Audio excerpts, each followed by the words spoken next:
मनुस्मृति तो एक कूड़ा ग्रंथ है। मनुस्मृति में एक चीज भी उपयोगी नहीं है, बकवास ग्रंथ है। अगर आज के युग में मनुस्मृति को कोई थोड़ा बहुत भी महत्व देता है तो मुझे उसकी बुद्धि पर तरस आता है। उसमें इतनी बकवास बातें लिखी हुई हैं, घटिया बातें। जो नायक है उसका महाकाव्य का, तो राम कहते हैं कि महाविरष्टि चली फूट की यारी, ज्यों स्वतंत्र हुए बिगड़े नारी। रामचरितमानस को भाटी साहब क्या मानते हैं? वो एक महाकाव्य है, सुंदर कविता है, अच्छी कविता है। मंदिर जाते हैं आप? ना, मैं नहीं जाता। मैं जरूरत ही नहीं समझता। मैं जरूरत इसलिए नहीं समझता कि पहली बात तो अभी मेरी रिसर्च ये चल रही है कि भगवान है या नहीं है।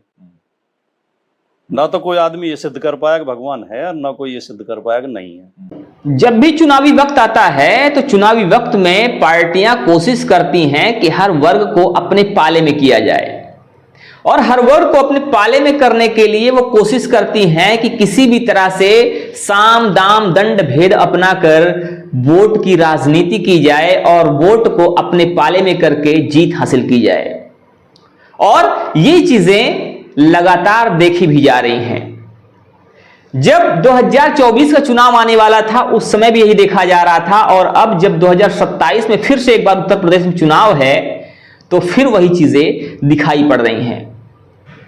नमस्कार, मैं हूं शिव पांडे और आप देख रहे हैं अखंड भारत बुलेटिन। आज हम बात करने वाले हैं राजनीति और धर्म की। कभी कभी कहा जाता है कि राजनीति धर्म से चलती है, और कभी देखा यह जाता है कि धर्म को राजनीति में घसीटा जाता है। और ये चीजें आज की राजनीति में लगातार दिखाई दे रही हैं। लगातार दिखाया जा रहा है, लगातार दिखाई दे रहा है कि किस तरह से धर्म को राजनीति में घसीटा जा रहा है। चाहे बात हिंदू मुस्लिम की जाए, और चाहे बात हिंदू देवी देवताओं की जाए, चाहे बात सेकुलरिज्म की जाए, या किसी और माध्यम से किसी और रूप में की जाए, लेकिन धर्म को राजनीति में घसीटा जाना इस समय ट्रेंड बन चुका है। आपको याद दिला दें कि 2024 का जब चुनाव आने वाला था उस समय भी उत्तर प्रदेश में धर्म को राजनीति का हिस्सा बनाया गया था, और उस समय ऐसी बातें की जा रही थी, राजनीतिक मंचों से ऐसी सी बातें हो रही थी जो वास्तव में किसी भी तरह से उचित नहीं ठहराई जा सकती। आप बताइए, आप सोचिए कि क्या राजनीति में धर्म को घसीटना आवश्यक है? क्या राजनीति में देवी देवताओं को गाली देना आवश्यक है? क्या बिना देवी देवताओं को गाली दिए हुए राजनीति नहीं हो सकती है? और क्या रामचरितमानस को फाड़े बिना राजनीति नहीं हो सकती है? क्या मनुस्मृति को गाली दिए बिना राजनीति नहीं हो सकती है? क्या एक दूसरे जातियों को लड़ाए बिना राजनीति नहीं हो सकती है? क्या धर्मों की बात किए बिना राजनीति नहीं हो सकती है? ये सब ऐसे प्रश्न हैं जो आज के परिप्रेक्ष्य में लगातार आपको कहीं ना कहीं खड़े दिखाई देंगे।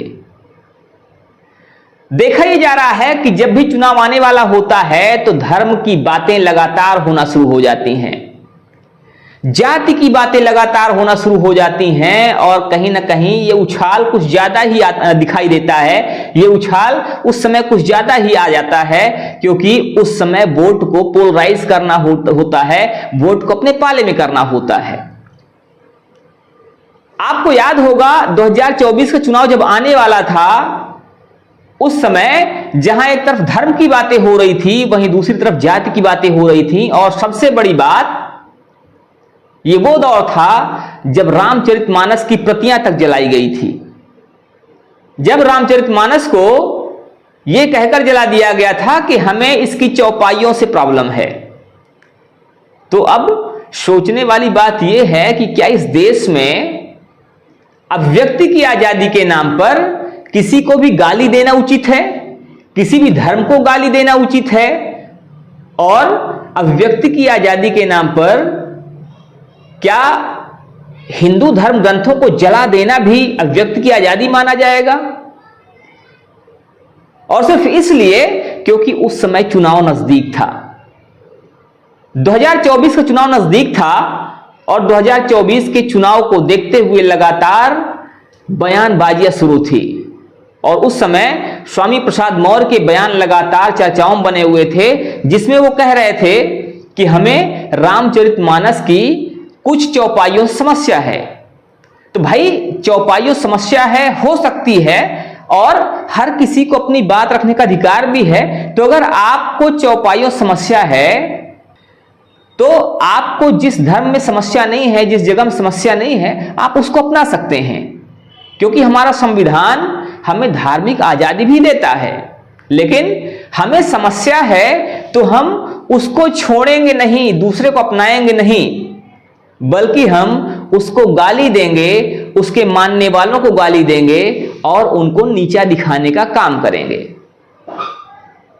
यह राजनीति का हिस्सा है और इसी के तहत इन्हीं बयानबाजियों के बाद एक ऐसा दिन भी आता है जब रामचरितमानस को जला दिया जाता है, और वो था 28 जनवरी 2023 का दिन। 2024 में चुनाव थे और सोचिए 2023 में ये बयानबाजियां शुरू थी और 28 जनवरी 2023 को अखिल भारतीय ओबीसी महासभा के द्वारा स्वामी प्रसाद मौर्य जी के समर्थन में रामचरितमानस को जलाया जाता है। रामचरितमानस को जलाकर आप क्या दिखाना चाह रहे थे, यह सोचने वाली बात है।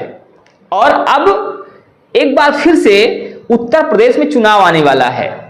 आपको याद होगा कि जैसे पिछला चुनाव होने वाला था, एक साल पहले से ये चीजें चल रही थी, वैसे एक बार फिर से उत्तर प्रदेश में चुनाव होने वाला है और लगभग एक साल का समय उत्तर प्रदेश के चुनाव में भी है। लगभग 1.25 साल की बात कर ली जाए, 1.5 साल की बात कर ली जाए, लेकिन लगभग वही टाइम उत्तर प्रदेश के चुनाव में है। और इस चुनाव को देखते हुए एक बार फिर से बयानबाजियां शुरू हो गई हैं, और इस बार जो बयानबाजी कर रहे हैं वो समाजवादी पार्टी के ही एक नेता हैं जिनका नाम है राजकुमार भाटी।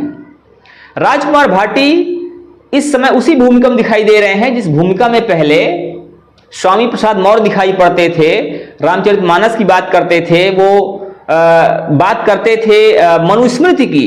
वैसे ही राजकुमार भाटी इस समय उसी अंदाज में बात करते हुए दिखाई दे रहे हैं। वो कहते हैं कि रामचरितमानस बकवास ग्रंथ है, मनुस्मृति कूड़ा है। मनुस्मृति तो एक कूड़ा ग्रंथ है। मनुस्मृति में एक चीज भी उपयोगी नहीं है, बकवास ग्रंथ है। अगर आज के युग में मनुस्मृति को कोई थोड़ा बहुत भी महत्व देता है तो मुझे उसकी बुद्धि पर तरस आता है। उसमें इतनी बकवास बातें लिखी हुई हैं, घटिया बातें। जो नायक है उसका महाकाव्य का, तो राम कहते हैं कि महाविरष्टि चली फूट की यारी, जो स्वतंत्र हुए बिगड़े नारी। रामचरितमानस को भाटी साहब क्या मानते हैं? वो एक महाकाव्य है, सुंदर कविता है, अच्छी कविता है, कुछ घटिया चौपाई हैं, एक जगह लिखा। मंदिर जाते हैं आप? ना, मैं नहीं जाता, मैं जरूरत ही नहीं समझता। मैं जरूरत इसलिए नहीं समझता कि पहली बात तो अभी मेरी रिसर्च ये चल रही है कि भगवान है या नहीं है। ना तो कोई आदमी ये सिद्ध कर पाया कि भगवान है, और ना कोई ये सिद्ध कर पाया कि नहीं है।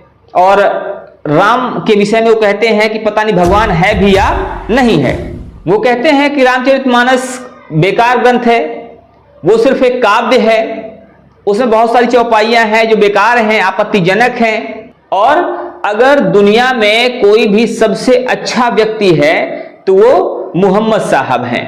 मोहम्मद साहब से बड़ा महापुरुष इस दुनिया में कोई नहीं है। और मैं तो खुल के कहना चाहता हूं आपके चैनल पे, मैं मोहम्मद साहब से बड़ा महापुरुष किसी को नहीं मानता।